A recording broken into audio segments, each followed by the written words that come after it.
Okay, so this is my first sneaker review. I actually have been looking for these Jun Takahashi Undercover sneakers. They were sold out, so I tried to buy them from 2 different resale sites. This one was from a website that started with a D, and the prices were about the same, so it was like $160, so I thought they would be legit.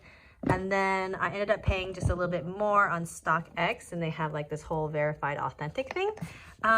So one thing I wanted to point out was that if you look at the labels, you can kind of see the difference between the two. And I mean, it just looks like this one's more authentic with how Nike has a suggested retail and everything versus this one. It's just straight up basic squared edges.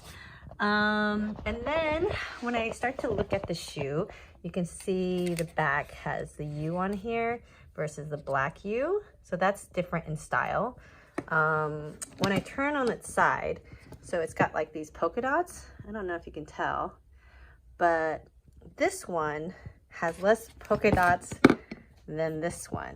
So if I like move them closer together, you can kind of tell the difference of the color. Speaking of the color, this suede looks like a really dyed black suede versus this one's like a little more natural and lighter. The shoes kind of smell different, but I know you can't really tell on smell. And also what I noticed is about this leather, it feels cheaper than this one. I know that sounds weird, but this feels like authentic leather, and this one feels like kind of like that fake leather. So then when I look down at the shoe, you can tell that this one has like a thick padding versus this one's like, it's no padding at all. It's just sewn down. When I went and I looked at the shoe, I got a women's 7.5. I guess I'll show this one.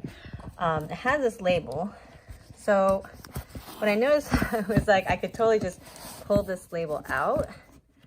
And it says like the 7.5 there, but underneath it said women's 8, which definitely means it was too big. So I wanted to check on these, and it's got the label, but I couldn't actually even pull up the insole. It's like really stuck in here, and I'm not about to ruin the shoe to take it out. So those are the stark differences. Like the label looks pretty much the same, but when you look at the top, this is the fake one and this is the real one. They're both supposed to be 7.5. This one's actually a bit wider, and then it was about this much too big on my foot.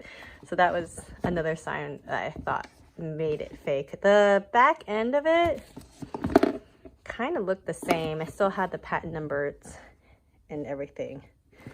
So I couldn't really tell from there.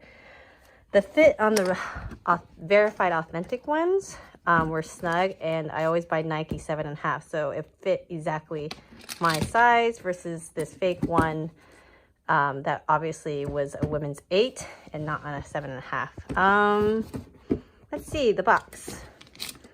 I mean, the boxes pretty much look the same. It had the same fancy paper in it.